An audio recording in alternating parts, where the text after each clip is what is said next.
Welcome to the Real News Network. I'm Jessica Devereaux in Baltimore, and welcome to this edition of the Gareth Porter Report.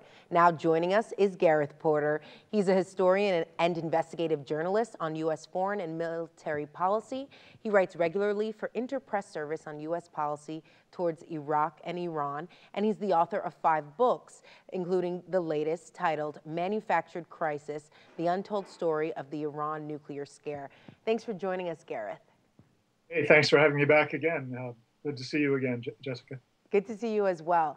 So, Gareth, we have former Defense Secretary Robert Gates. He's released his memoir, and he's really come out being very critical of President Obama and his commitment to the Afghan war strategy. Can you just speak a little bit? I know you wrote a piece recently. What are some of the omissions that Gates makes in his book? Well, you know, the way in which the Gates memoir story has been played by the commercial news media is that this is a question of the president's policy commitment to the war in Afghanistan being questioned by his Secretary of Defense, and of course the White House then comes back and defends itself, says the president is firmly committed to the cause in Afghanistan and you know, supports the U.S. troops there. What this coverage of the memoirs by Gates and his comments on Afghanistan is really omitting and in fact covering up, I would argue, is a really important story about how Obama was very much opposed to sending nearly 40,000 troops, additional troops to Afghanistan in the first place, and was really put under terrific pressure by the military leadership in the Pentagon to go along with the request from General McChrystal in 2009 for that nearly 40,000 troops. And then when he went along with that, but with a major caveat, a major set of conditions placed on the additional troops, there was immediately an effort by the U.S. military, supported again by Gates at the Pentagon as well as Secretary of State Hillary Clinton, to really interfere with or to roll back, I think is the best way to put it, the policy initiative that the president added to the Afghan war policy, which was that he wanted, that is, Obama wanted, a beginning of troop withdrawal and a handover of responsibility by the U.S. military to Afghan forces by mid-2011, only 18 months after the beginning of this troop surge in Afghanistan. So that's a huge story, which was simply forgotten about or just neglected by the news media. And I put together that story in my piece for Interpress Service last week, but it was based to a great extent on already published information. It was not secret information or anything like that. It was in part based on the book Obama's Wars by Bob Woodward, which used notes from the top secret meetings at the White House between Obama and his top national security advisors in 2009 and 2010.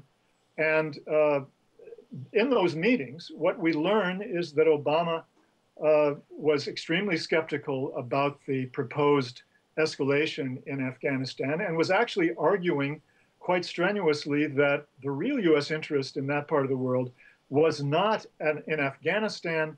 The real security concern was Pakistan. And in fact, Obama, joined by Vice President Joe Biden, was arguing that that U.S. security interests in the stability of Pakistan might well be negatively affected by stepping up the war by introducing tens of thousands of more troops into Afghanistan.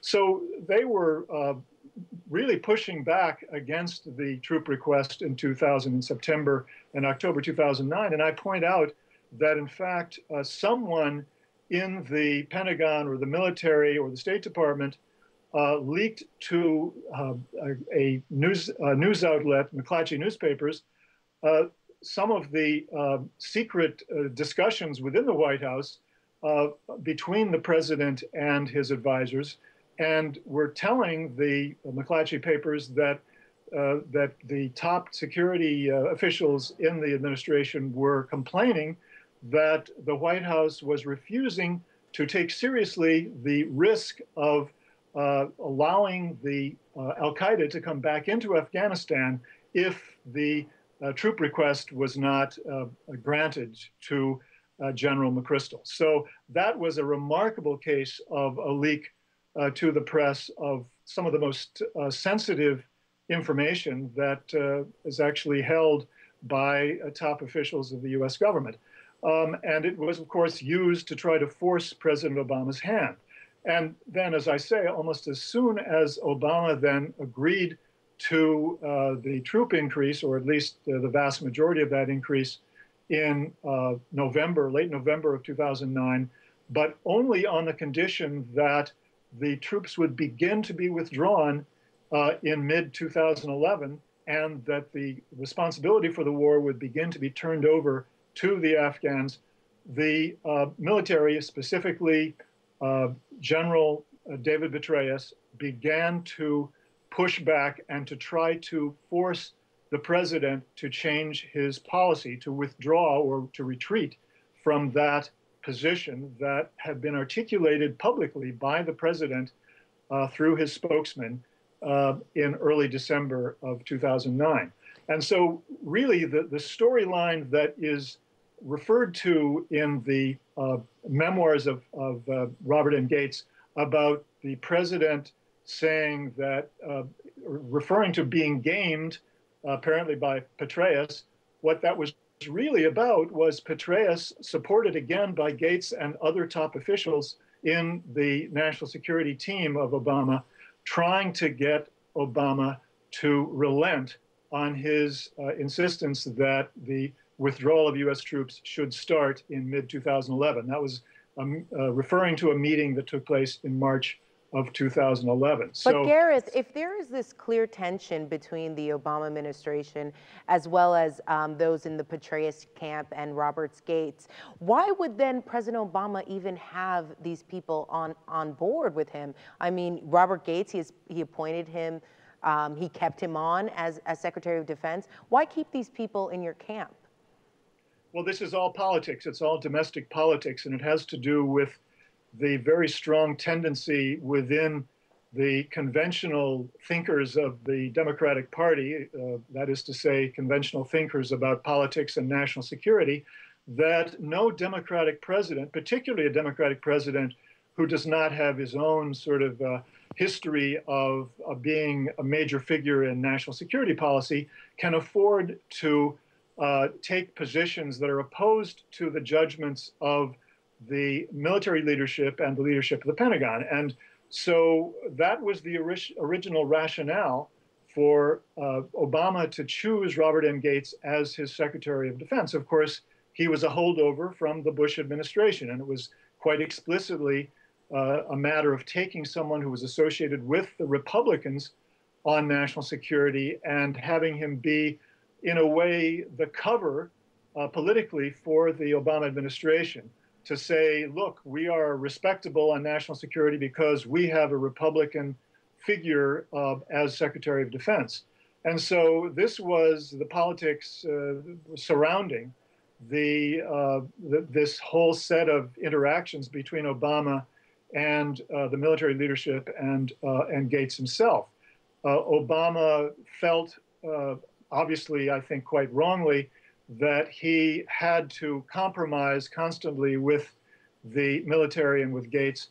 And his political advisor, Leon Panetta, during that period, is quoted by Woodward as telling Obama, look, you cannot afford to say no to the military when they make a request like this. You have to go along, just do what they say. It's exactly what Panetta told him. And clearly, this was the cast of mind that made it impossible, or at least appeared to be impossible, to Obama to simply fire Gates and get someone in there who would do what Obama knew was the right thing to do on Afghanistan. All right, Gareth Porter, thank you so much for joining us. Thank you, Jessica. And thank you for joining us on the Real News Network.